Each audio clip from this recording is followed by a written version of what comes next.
No. I listened to my friends, and that was the bad idea. Oh, okay. That was the bad idea, bro. Oh, dude. Most of my relationships were my fault. No, tell me about this. What's going on? I'll give you the... What is up, everybody, and welcome to another edition of the Wellness Check podcast. I'm one half your host, Anthony. I'm David. Awesome, man, and we're here. We're doing this. Dude, we're doing this, It's been not a long time coming, but, you know, it was some work that came into us being able to actually finally record, and I'm excited, bro. Dude, I'm excited. I'm thankful. I'm thankful for the studio that we're in right now. Yeah. Shout out to Ron. Shout out to Shoot Productions, too, man. It's a blessing being able to just collaborate with good people and, you know, being able to make this thing a reality. Yes. Yeah. Yes, How have you been, bro? Dude, I've been good. I've been dealing, I wouldn't say dealing, but like throughout this entire week, and we're going to get into this segment, I truly feel like people are getting into their bag too much, man. They're like, that was a big build-up. Yeah, they're getting into their bag too much, man.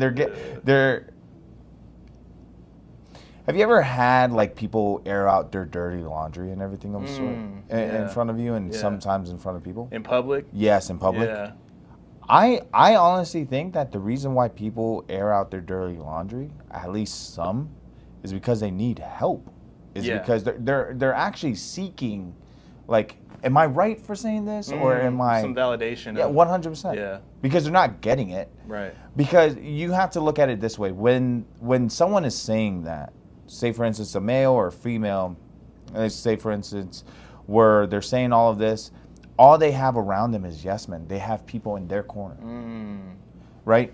Yeah, that's true, man. I know, like, especially with you know, relationships, dealing with breakups and stuff like that. If you have people, you ever have your boy, like, you know, you're telling them what's going on and they just go straight to like, man, she wasn't good for you anyway. Yes, you know what I mean? dude. It's like, that might not even be what I need to hear in that moment, but you're going straight there because it's really out of love and protection. But sometimes it's easier going to not a stranger, but maybe someone who is has a little less skin in the game, unbiased. To give them all the dirt. Yes. But some people too are looking for like that validation to maybe like be, like you said, too much in their bag, or get off some of the stuff that they like shouldn't be doing in the first place, of retaliation of sorts. I know we were talking a little bit about this, you know, on the way here, and I thought we both thought it was a good thing to bring up as far as specifically with relationships and how navigating those things is tough, and especially, I know it's like a buzz phrase these days, but like in this day and age, you know, it's tricky. And 100% it is. And not only that, it's absolutely true. Yeah. What we have going on right now is a great understanding of what we have going on right now. Yeah. That's all we know. All you can know is like what you're presently going through and dealing with, and in the age that we're in. So we broke it down and kind of pivoted a little bit for this podcast, but I'm kind of excited to get into today's discussion because it's more so about the topic of relationships. I know it's kind of can be taboo from a podcast perspective, but conversations that we've had in the past, conversations that we've had with folks that we know about, you know, these types of things, I think it's good to kind of add a little perspective to relationships and navigating it. And we were joking off mic about the first segment, but I kind of want to set the table a little bit because we've all what I'm hoping that comes from this is like a level of familiarity. Yeah. And sometimes people can be like, I feel seen, or like I've gone through that too, and you know, without folks trying to fake the funk about like what really goes on in relationships a lot of times. Yeah, well, it's because a lot of people mask it, right? Yeah. You don't want to feel like the loser. Especially men. Like, yes, dude. Like, we don't want to look like, you know, heartbroken, like bum. Yeah, and not only that, like, man, ladies, we absolutely cry over this. Yeah. Like we cry over this, all right?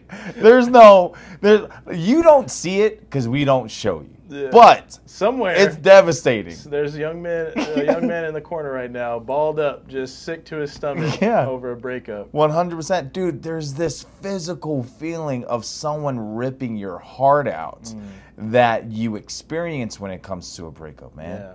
And when that happens, you're not going to keep her cool. Yeah. That is actually going to come out one way or another. Right. And sometimes that comes out by you being angry towards the world, or you end up lashing out on yourself. And that's... I'm assuming you've had your heart broken. 100%. Like, who hasn't, right? Yeah, 100%. What was that experience like? Like, what was the first time that you can remember, dude. you know, as far as your reaction to it, how you felt? And if you can, like, go back and, like, provide some perspective for your younger self, I mean, going through that. Yeah. What was that like? Because, to your point, lashing out, you know, there's all different types of reactions that people get from going through something like that. And a lot of times it's unhealthy, you know, destructive or whatever the case may be. But how did you deal with your first heartbreak? I listened to my friends. Okay, good. Well, they weren't yes men? No. I listened to my friends, and that was the bad idea. Oh, okay.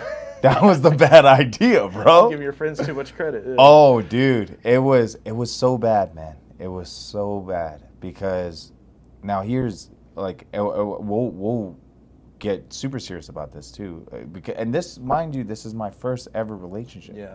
And this is the first time I ever been with someone. And when I got this breakup, I was devastated. Yeah. I was 14 years old. Yeah. I was dating someone my age as well. And what ended up happening was she started dating someone older than us. And that's essentially what it was. Yeah. You know, like she just thought that this guy was better because of the fact that he was older than us. Right. It's cooler. 100%. Yeah. It was cooler. Yeah. They didn't know who the guy was. I listened to my friends. Right. I was crying and everything of the sort. I listened to my friends and everything of the sort, and they were like telling me like, oh, just forget about her and everything. Like, oh, like, yeah, just forget about her. You'll find somebody else and everything. Which, if you think about it, that's really good advice. Yeah. Right? Like, you know, there's the whole, there's plenty of fishes in the sea. Exactly. That's like the standard feedback you give to somebody that's going through and crying. But you don't know me, man. Yeah. You don't, like, you, and my younger self, although people, this is a tale old as time. People have been into breakups, been into relationships, had breakups and everything of sort of, has felt what I felt. But at that moment, I did not care about what you felt, because in my mind, you have not felt what I've felt. Yeah, right? I feel like we all have like main character syndrome when it comes to that stuff. Like, man. Only me, like I'm the only one that's like going through this agony and this pain, especially at 14. You know, you're like extra dramatic about it. It's super extra dramatic. You know, like I've not lived at 14. You know, like that was like, thinking about it now, I'm like, damn, that was ridiculous. So what would you give, what advice would you give to your younger self now? Or what perspective, not even advice, because like, you get through it how you get through it. Like, that's my, when you're that young, it's like you kind of have to sort of take some of that stuff on the chin. You know, that's a part of living and growing up and experiencing it. But like, if you could provide perspective now, like, you know, what would be ideal? Go through it. Yeah. Go through deal with it. Deal with it, because it taught me so much. Yeah. Like that first breakup taught me so much into who I was as a person, who she was as a person, and who people are. Yeah. What people can do and what people are capable of. And the reason why I say that is because the friends that I was listening to was also the friends that was hiding one of my friends that was dating her. Oh no! Yes, see? Dude. It all comes out, man.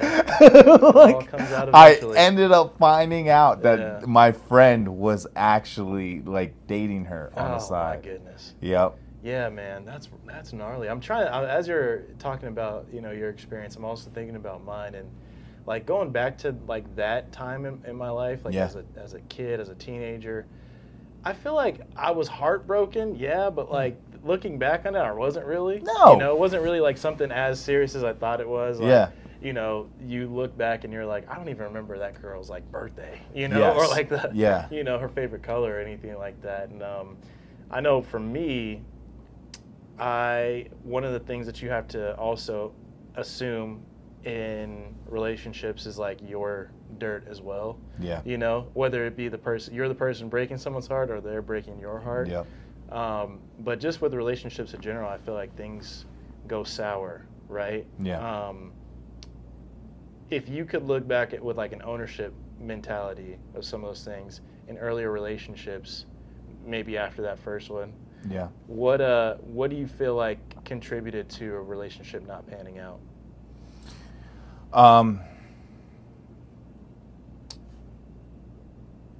Not caring enough, and it actually stems from that relationship. Oh wow. Yep. Okay. Well, like that, I'll never let anybody close to Yes. me again kind of thing. Yes. That happens Mm-hmm. with young men. Oh yeah, that first relationship hurt me so bad because her reason behind it was I was too nice. Oh. Oh yeah, Yeah, that stings. I was too nice. Yeah. But she probably just said it so I can shut up. You know what I mean? Yeah. But I took that one sentence and I ran with it. Yeah, man. And like, dude, like, poor girls, bro. Like, Yeah. I was being an a-hole for no reason. Right. Like, I listened to that way too much because Yeah. knowing who I am as a person now, I could have done a way better job of being a nicer person Yeah. towards these people because they did nothing wrong. What ended up happening and why I ruined all of those relationships is because I did not want anyone that close to me anymore, Right. at least for that time, because I knew I was too vulnerable, and a girl that was 14 years old said I was too Yeah. nice. And you just held on to that. I for- held on Yeah. to it, dude. I held on to that grudge. I held on to that saying, and like it shaped my relationships, like moving forward after that as a teenager or as a kid. Yeah. Because off of that one relationship, it kind of damaged all of these relationships that I had with these girls. Yeah. Who really did not deserve it because they were so nice. They were super nice people. Meant well. They meant well. Yeah. They were super nice. They actually liked you. Yeah, they actually liked me. Laughed They at your didn't. jokes. They didn't tell me that I was too nice. Yeah, right. They Yeah. liked that you were nice. Right? They're like, well, you could be nice more. Yeah, Like, right. You could be a little bit nice. Yeah. But dude, yeah, I was playing someone that I wasn't. Yeah. Because I knew I wasn't that type of person. But like Sure. now reverse it to you though. Like what if you can say, like, was there ever a relationship that you had that you felt like, man, I could have done better? Oh, dude. Most of my relationships were my fault. Like, them ending, I should say, were my Yeah. fault. And it's funny, too, because you don't have that realization until later on in life. Yeah. You know, I think you mentioned it just a moment ago of, like, pretending to be something that you're not. Yeah. Like, and this might sound crazy, you know, if it's kind of one of those things that if you can relate to it, you can relate to it. Yeah. But when I was coming up, like, it was all about getting girls, you know, like Yeah. getting their numbers, Yeah. you know, talking to them saying they like you, you know, whatever. Yeah. And it was like almost like a competition. It you was know, a and notch on your belt. From a young age, Yeah. that was the way that I was introduced to like romance, which is obviously not romance, Yeah. but that was my perception of it because I have my friends and we're all running around saying like, oh, so-and-so likes me, so look at this, you know, and she said this to me, look at this note I got from her. And the older I got, that was how I built my foundation of courting a woman, a Wow. girl, I should say, because, you know, we were all younger at the time. And, you know, to that point of like, these girls were all so nice. They Yeah. liked me for who I was and all that stuff. But the problem was I was like playing games to you know, Yeah. to win their affection, to Yep. win their interest. And I didn't realize this till later on. So like, it's one of those things where you're like, wow, that's it, like completely, you know, flew over my head Yeah. until later on in life. But when I look back, a lot of my relationships, there was a common pattern or theme of me, I think like the kids today call it love bombing. You know what I mean? I know that's like a big term these days, but like seriously, I would, be so infatuated with a girl and try to win her over like relentlessly. Love letters, poems, yada yada, all the cutesy stuff, and then, they like me, they want to be in a relationship with me, whatever the case is, and then it turns out like I'm not who they thought I was. Damn. Because all I was doing was like putting on this facade to like win their affection. Yeah. But now that like we're serious about each other, I don't got anything else in the tank. I'm really a reserved person. I really, I might not even like really like you like that. It was more so because this is what I was taught to do. So it was brutal, man. And I was mentioning this to a friend the other day. Like I've always been broken up with, I never was the person to break up with anybody, but I was definitely the person that like ended the relationship, if that makes sense. You know what I mean? I made it to the point where it's like, I wasn't giving my partners like enough at that point emotionally, and whatever the case may be. And, it ended. Yeah. So yeah, dude, all of them. Like I feel like if this were like a movie, I would have to like write a letter to all of them and just like apologize for 100% how crappy of a partner I was. The craziest part about that entire ordeal, and the craziest part about what you were saying, is like, man, you're absolutely right. Like once when you get it, you're like, okay, thanks. Yeah, I mean, it was like my whole thing was just like, get the girl to like you, and then you never really understood what happened after that. Yeah. So the concept of like an actual relationship was, I was like, I don't know what that is at all, because my whole perception was, win the girl over, and that was like the end game. Nothing ever about like being serious about someone, showing, you support them, you love them, there's affection and things like that. And that obviously didn't happen until I was a little more mature in my life, and I actually settled down with someone, and we became vulnerable towards each other, where it's like, hey, I depend on you, you depend on me. I want to protect you. I don't want to see you hurt. Yeah. All that stuff. That's when you start to feel like, okay, this is what a real relationship is. Yeah. But prior to that, I was just like, it was all just, games. Yeah. It's the worst way to put it, but it's honestly like what it was. It just was like, hey, maybe I can say this and get her to, think X, Y, and Z. Yeah. And then now, having a responsibility of having a family and having a son at that, I'm like, shoot, I want to make sure that he knows that like that is not what relationships are. That's not what the relationships are. And quite honestly, I think too, especially as kids, because a lot of our concept of romance comes from like movies and TV shows. And so we think it's like, chasing a girl in the airport right before she gets on the plane, or like, sitting outside of her, apartment with a boombox or whatever.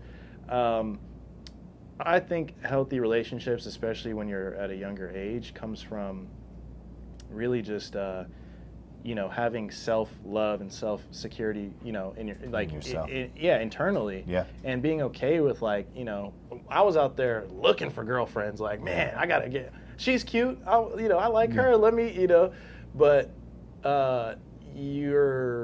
there's no security, there's no self-love, self-worth, or anything like that. Yeah. And then so when something goes wrong or something, the girl ends up leaving, you're crumbling, because like at the end of the day, that's what you're putting all your validation and self-worth in, know? And, and it's not anything that's providing a safe place. Yeah, substance, safe place for that person either, and any real security in yourself. So like, any wise words out there from me, from Uncle Bercy, is to not like bother with relationships, really. Like, don't focus on that stuff. Yeah.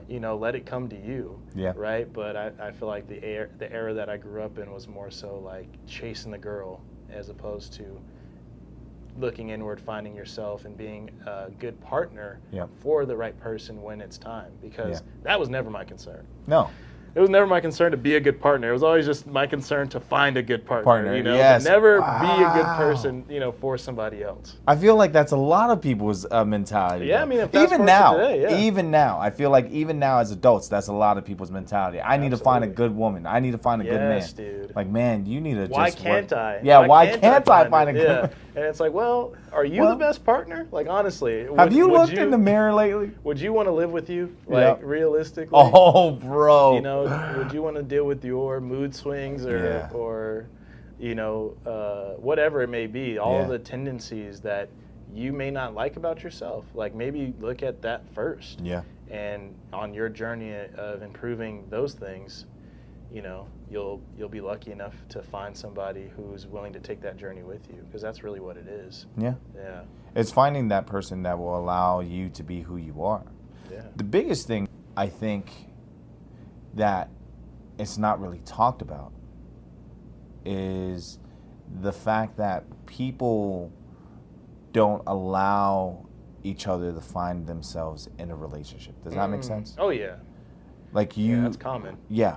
Like, you think to yourself that sometimes I have to be well put before I seek someone else, which is true.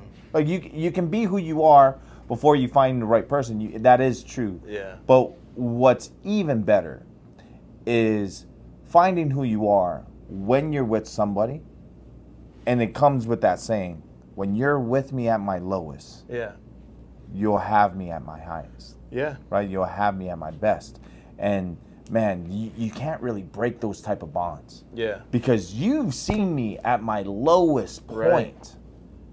So no matter what anyone says, no matter what anyone tries to say that they're better than whoever I have in my relationship, you have to understand, you like me now, but would you have liked me back then? Yeah. Growing as you go, man. I think that's a concept that, because now it's so easy to just kind of move on to the next thing. Like, it's all set up to be very convenient of like, okay, I'm not happy in this moment right now, so I'm going to try to find that happiness somewhere else. Where like anything worth having is worth working for. You know what I mean? You kind of have to go through the ebbs and flows of everything. And you know, this is all kind of textbook stuff, but like that's the truth. And you don't really notice it until you kind of go through it. Yeah. I think one thing for me was like being in a serious relationship and having the option to leave. You know, like, things happen and you're, you know, the societal norms kind of creep in and you're like, I'm justified for being upset about this, or I'm justified if I were to break up or leave this person, right? Yep. But then you kind of consider everything, you know, in its totality, your relationship as a whole, and you start to think like, okay, is this something worth working through? Yes, yeah. And 9 times out of 10 it is, you know, but it just takes work to do it. You know, and nobody wants to be saddled with that. I know we were talking too about when kids are involved, you know, with breakups. Yes. And even in relationships, but particularly with breakups, because I feel like I'm seeing it a lot lately, even in the news. There, Russell Simmons stuff. You know, what about Russell Simmons? Oh, tell me about this. What's going on? I'll give you the base. Yeah, long story short of it, obviously he had his wife. They were together for a long time. They have children together and everything like that. Recent news surfaced about like basic harassment from Russell Simmons towards his children. Like, as far as like they're grown, you know, at this point, I think they're in like at least in college. Yeah.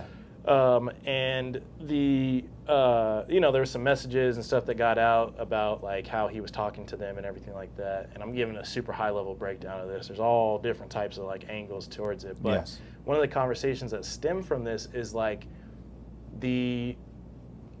like manipulation's a harsh word, but like the brainwashing was used a lot. Yeah. Of the done by one parent. I won't put it on the mother or the father, but done by one parent to kind of turn the children against the other parent. Yes. And that was more like, you know, obviously popular. These are folks who are famous and stuff, so that's a popular example. But I feel like I'm seeing that done in my life currently with like friends and family as well. Yes. Where these things are happening right now. Life is happening. People are trying to pursue new things, and they feel like they have to either leave their family, or things are genuinely not working out and they should leave their family. Yep. Right? And then it's left with like the other partner scorned in a way, and they're just kind of utilizing their children to attack their previous partner. And that's tricky, Yeah. you know, to say the least, man. I think I mean, what would your advice be for someone who's going through something like that? How do you deal with maintaining that kind of stuff? Well, like you said, right, it's tricky because everyone has different ways of handling it. And also everyone has a different situation, similar situation, but yet different. The thing is, when it comes with dealing with kids, you have to understand that these kids will grow up. Yeah. Okay, so just understand that. So you have to understand this in a bigger picture way. You and I can only talk as a father's perspective, with a mother trying to manipulate their kids or trying to turn her kids against their father. What you can do as the parent that's taking this is just allow yourself to just have these facts. Yeah. Show the facts that you have. Because, man, it gets deep, man. Yeah. Like a lot of like when they get into like divorces, talk about child support. Yeah, once that started, that's where like I feel like there's no turning back. And I've had friends, I've seen them in public, like at like a dinner table, you know what I mean? Yeah. Going back and forth with their significant other, like calling them out their names, cursing each other out, this and this and this, over like the house, not even the kids, you know what I mean? So like the splitting of assets and stuff, it's just, man, it's brutal. But you're right. I mean, I think the best way you can navigate it is in a way that show up like authentically and do right. That's it. Like that's all you can really control and focus on is just doing right. Because what do they say? It'll all come out in the wash. You know what I'm saying? It will all come out in the wash. And the biggest thing that I think that people need this, this needs to be said right here. Stop trying to prove the other person wrong. Right. You're just making yourself look worse. The worst thing that you can do to your enemy is not to act like them. Yeah. And like, if you're looking at this in a... Don't stoop to their level. Yeah, don't stoop to their level. Yeah. Understand that what they are doing to you may hurt you now, but what you will do to them will hurt you for a lifetime. Yeah. Because you might regret it. Yeah. You might get older and you might regret your actions and your decisions and what you've done. Because you can't control what other people are doing to you. But you can absolutely control who you are to other people. Especially if it's out of character, right? Like, I think there's two scenarios I've seen in this whole mix. Is like, one, the person is, spiteful and resentful themselves, and they kept score, they feel like they're owed, and, they're on a mission to try to defeat the other, parent in this example. Yeah. And it's like, that's a whole different thing. You have to just learn how to let go. If that's the route that you're going, the path that you're taking, like you have to just kind of learn how to let go of these things that you're holding on to that are ultimately, doing you harm and not serving you any purpose, right? Yeah. And that takes a lot of internal digging, like, really uncovering why these things are why you're holding on to them so much, why you're attached to them so much. Yeah. The second thing is you're a good person and you're not trying to retaliate. All you want is peace. All you want is your to be in your children's lives. All you want is to, be amicable and just have whatever is left of this relationship, salvage it, right? Yes. But you're pressured into retaliating because maybe your partner's doing it, or you have other people like family or friends who are like, again, those yes men chirping in your ear saying like, screw them, they don't deserve, how dare they, and then you're like, you know what, but like, you're not built like that. No. You know what I'm saying? You're not that kind of person who's going to try to, negatively harm someone or do someone, harm, dirt in the eyes of their children, right?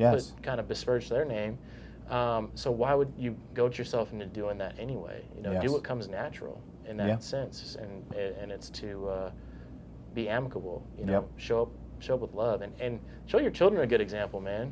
Like just be a good, if you have sons, be a good example for your sons of how to treat their mother, you know? Oh, man. Like, that dynamic's not gonna change forever, you know what I mean? So it's like, give them a good way to show the most important woman in their lives, like the first, you know, woman that they love, because that'll go a long way in how they treat women later on in their lives. If you have daughters, show up for the woman in their life, and you're their first love, you know, and be the type of woman, or be the type of man that would show support, you know, resiliency, strength, love, and affection and protection for them, so that way they don't seek anything less when it's time for them to find a partner as well. I mean, yeah, I kind of going on a tangent now. I think that's exactly, like, that's what gets missed in all this, because what's at the heart of it is usually trying to hurt the other person, and not, to your point earlier, how that's going to impact the way that your children see you later on when they become older and they start to get smart to what's going on. And you want to be on the right side of history. Like, at the end of the day, you want to be able to look back and be like, hey, I did everything I was supposed to. Like, you know, and 9 times out of 10 that usually prevails. I want to talk flip side, because I feel like we're very much like focusing on the doom and gloom of relationships, but like there are successful and healthy relationships out there. And thinking about like the keys to these successful relationships, I mean, being somebody who is in contact with all different types of people on a daily basis. You see families together, you see marriages together and stuff like that, and even from your own relationship too. Like, what are the keys that you feel like keep healthy, happy relationships and families together, you know, these days? All relationships are not 50-50. I like this. You have to understand that a 50-50 relationship is not realistic. My wife can be 60%, and I have to be the 40% that covers the rest, for sure. Yeah. The biggest thing for her and I'm big on 120. Yeah. 120 is my 100. Right. Like, that's, I settle for, like, 100% is still, like, there's still 20%. Yeah, going the extra mile is the standard. Yes. Yeah. You know, I have the same. I mean, you've heard me say this saying all the time in practice. Like, going the extra mile is always a good thing because it's never crowded. Yeah. You have to understand that. So 120 in your relationship should be a standard as well. Going 50-50, the reason why I say it's not realistic is because not all the time, if my 120 is my 50 to my wife, right? I'm not going to be 120 every day, man. Yeah. After coming home from work, after talking to so many people, after helping so many people. Yeah. The only thing that I want to do when I get home is to just relax and rest. Recharge. But 100%.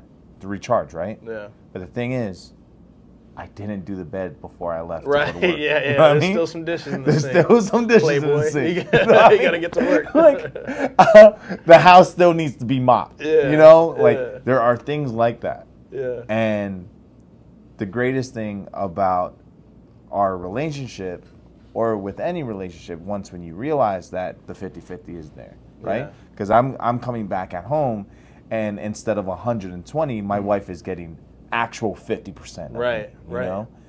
And God bless her. So she understands this. She understands, like, oh, he needs to rest. Yeah. Like, this woman, I'm not even kidding, bro. Like, she will understand this without saying a word. Yeah. And be like, just go ahead and relax. You got this. Yeah, I got this. Yeah. It's totally fine. But that's the thing, though. Like, to your point about matching, right? Yeah, we were talking about this a little bit too, in regards to keeping score. Like, it's always like a "what have you done for me lately" type thing that I think relationships get into that start to erode from their the health and the strength of their relationship, right? Yes. Well, I'm not doing this because you didn't do this for me. You know what I'm saying? Or I'm not doing this because X, Y, and Z. Or, you know, well, you were out all day. I didn't get to spend any time with you. Now you want to sleep? You know what I mean? It's like, when you come from that perspective of like entitlement to your partner, I think that's where you, first of all, you're only setting up yourself for failure. You're going to be disappointed because there's gonna be arguments. Yeah, like we're all gonna be tired. It happens. You know, things happen where it's like it's never gonna be perfect. Yeah. And then number two is you're not giving your 100% towards your partner. That's all you should be worried about, is giving your all, and then, you know, trusting and believing that your partner will give their 100% to you too. So with your wife, you know, letting you rest and stuff like that, she knows, like, okay, you know, he needs this, I know he needs this, and I'm here for him, and it's no sweat. And then vice versa. I know for a fact there's other times too where it might be the opposite, and it's like, nope, don't even worry about it, I got you. Yeah, that whole analogy, like the 50-50 thing, it's really like, hey, Brene Brown, we were talking about this. There's like that clip floating around of her and her husband meeting and saying, like, you know, what do you got today? And he's like, I got 20%. And she's like, I got 40. And they're like, we got to come up with another 40. You know, like we have to figure out what can we do? What do you know? And that type of, that's a partnership attacking as opposed to being like, well, you didn't do X, Y, and Z. It's like, okay, X, Y, and Z needs to get done. Like, what are we gonna do? You know, I got you, you got me. How are we handling this together? But people miss that because they're so wrapped up in what they're getting out of the deal, as opposed to being focused on what they're giving to their partner. And trusting that their partner will give it back. Obviously, disclaimer: sometimes it is one-sided. Sometimes people are not being, you know, it's not reciprocal. And they're not being valued in their relationship, and that's a whole different story. But when it comes to healthy relationships like we're talking about, communicating where you're at and being selfless towards your partner on both sides is like the sweet spot. Yes, and then goes back to what we were talking before the podcast. Knowing how to communicate to your partner is another thing too. Love, like we were talking about the love languages. Like you have to study, man. Like do your work as a man and as a husband. Do your due diligence by finding out what is your wife's love language. Because man, that will go a long way. And it's so easy. It's very once you let easy. go of like it's so funny, man, because I know we're talking like the dishes example is always like one that's given, but like that's a real thing. That's a real thing. That's a real thing. Shout out to my wife and her sister because they're talking the other day about how their significant others respectfully put away the dishes, and I'm like, yeah, no, trust me, I know. Like I overhear them talking about it, and I'm like, I know, and I'm trying, you know what I mean? I'm trying to make sure we're wait. They're saying like you're not putting the dishes? It's a process, bro. Oh, okay. You know, we've gotten better over time, but it's still not 100%. But the effort's there. Yes. But with love languages and communication styles, and just knowing what your partner's preference is, man.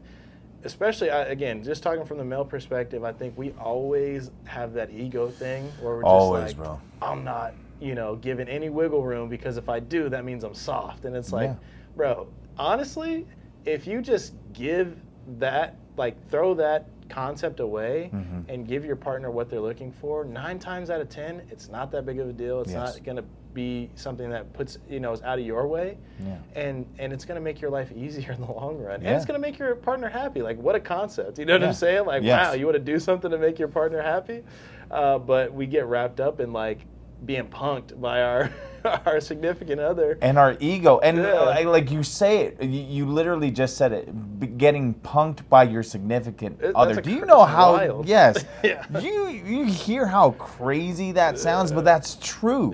That's absolutely true how like a lot of these men work. We work in this space where like, man, our ego gets way too much in the way in our relationships. Like we listen too much to our pride than a person who literally sleeps right next to us. Right. You know what I mean? Because what happens when we end up listening to that pride? We end up sleeping on the couch. Like get out of here, Buster. Your life is way harder. You know, it's just it's so funny though, because I feel like it's something you have to learn. You know, you don't really. I'm not acting like I'm perfect. Like I go through that all the time when it comes to, you know, having the like, I don't want to do that, you know, Yeah. like I did, you know, I'm just sitting here watching the game or whatever, and it's like, nah, I gotta go do this. After a while, you start to realize, like, it's way easier to get up and just make that grocery run, Yes, knock dude. it out, than whatever it is that you're doing right now. Yeah. You know, and it's reciprocal, because then when I'm out at my boy's house watching the game, Yeah. like, she's cool with that, because there's not all these things that stacked up this entire time that's created this resentment. Yes. And yeah, man, I just, you know, fellas, give a little. You know, that's all you. Yeah. That's all you got to do is just give a little, and And- it'll come back tenfold. Yes, and And vice versa. I know there's some ladies out there too that are stubborn in that same way. So, trust me, I'm familiar.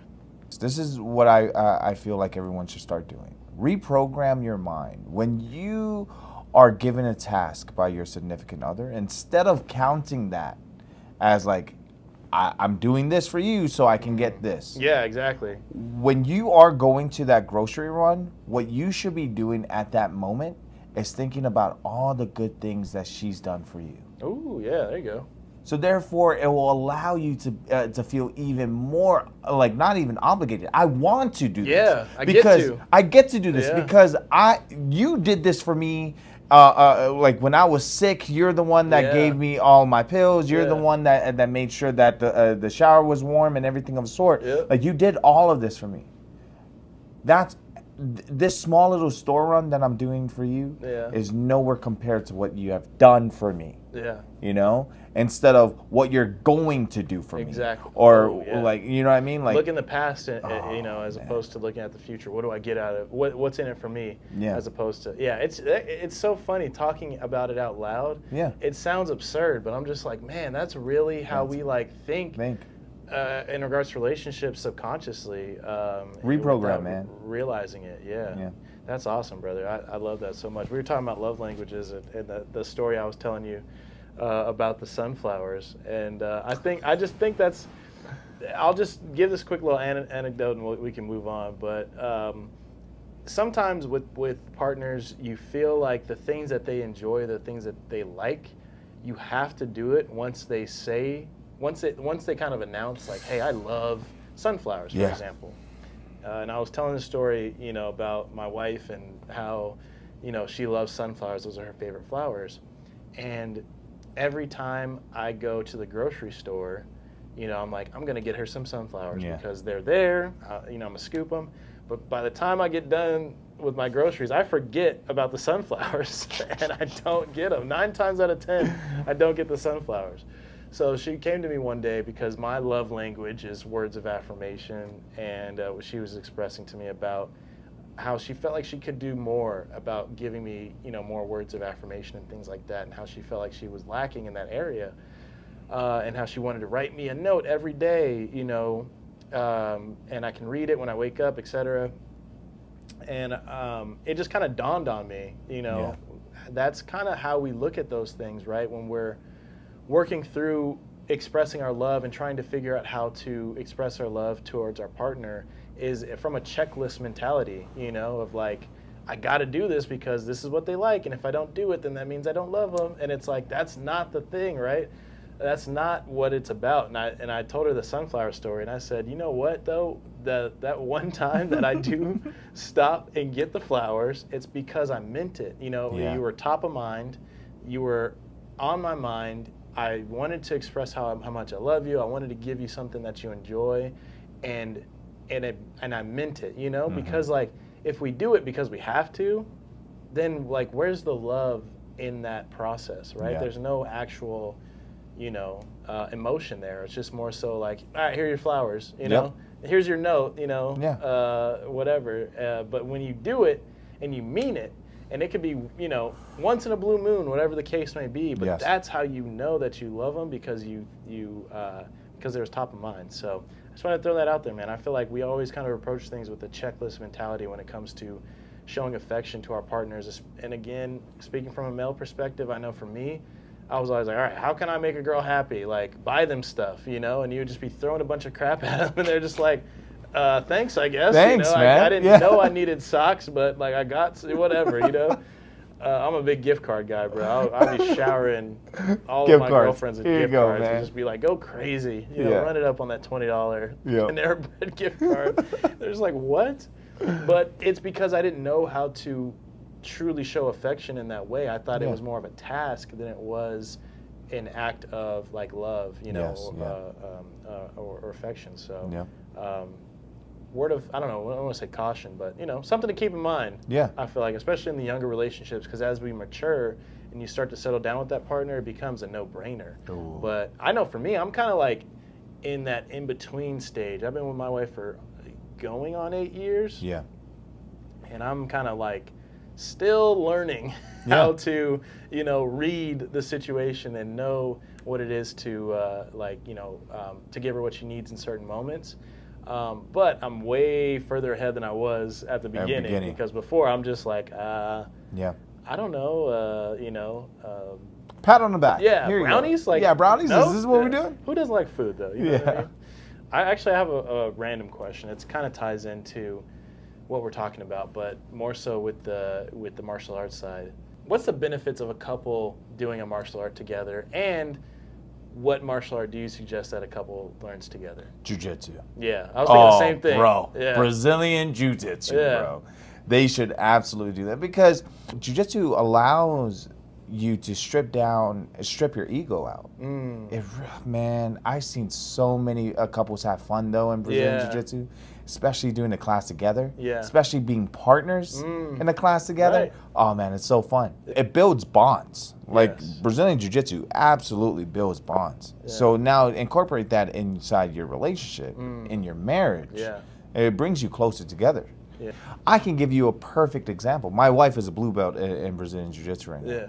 And there was a time when her and I were just rolling at home, and she caught me. Like, she caught me good. It's a move called the teepee, in which essentially what it was I was trying to prevent a triangle that she was doing in a proper way that you're supposed to. But however, she had a move in her back pocket that if you utilize this proper counter, you can utilize this move called the teepee. She wrapped it, boom, and like really hit it. I tapped and literally, like, I told her, like, yo, you just hit that. Like, this is real. Like, it's not like I let you have that. Like, no, you got me. If I didn't tap, I would have died. like I would have went to sleep right there. You know what's even funnier? It was actually at a baby's birthday party. Like, so everyone was there. In the jumper? You're just like rolling at the jumper?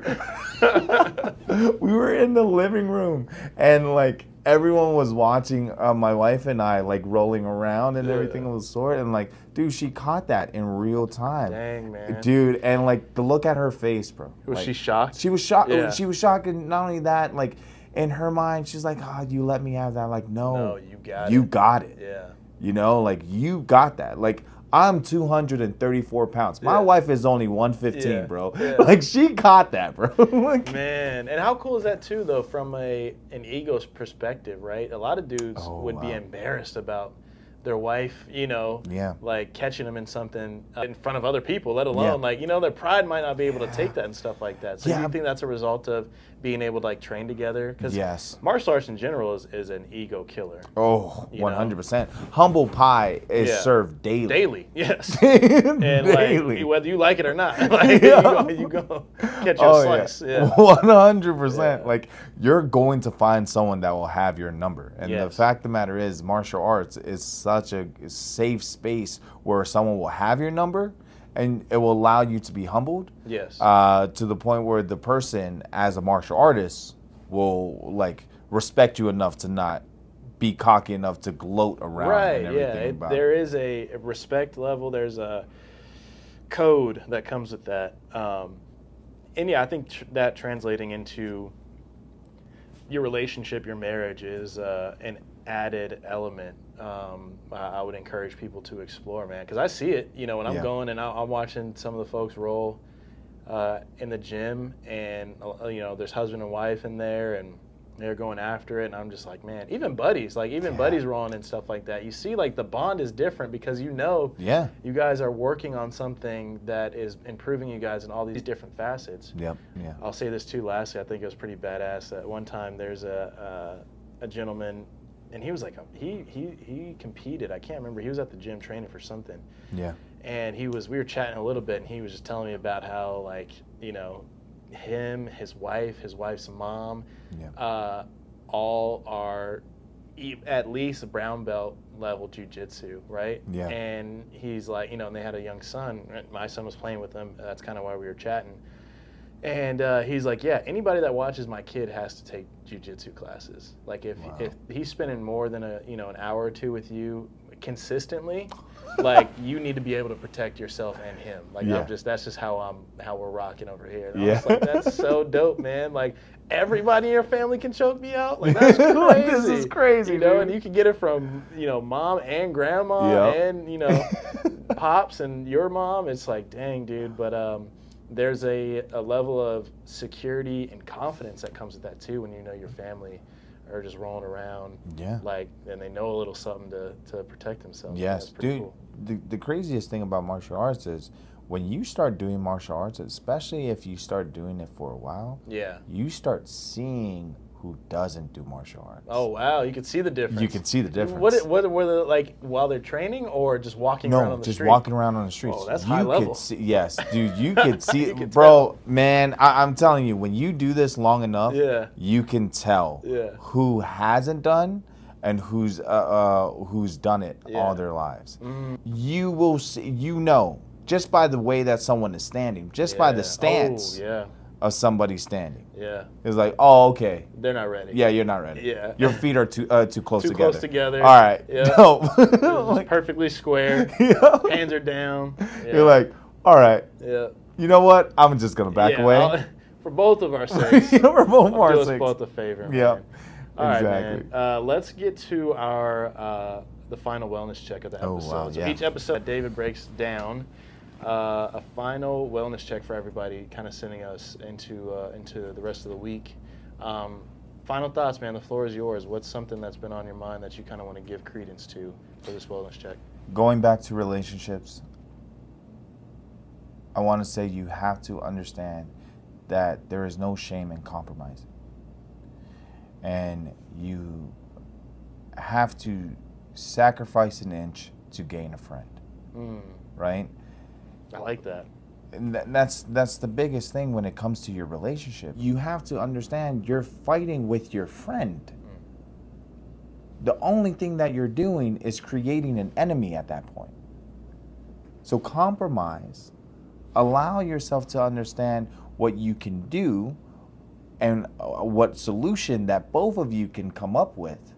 Therefore, you can move forward with each other. The person that's seen you with your walls down, you really want that person to be your enemy, dog. That knows all the weak spots. You really want that person to be your enemy. So, man. With that being said, learn how to compromise. Awesome, man. David, another one down, bro. Another one down, brother. We're doing this. Thank you guys for tuning in. Always a pleasure, man. Thanks again to Ron and Shoot Productions for the space. And same time next week. Same time next week. All right, brother. Appreciate it, man. Appreciate you, bro.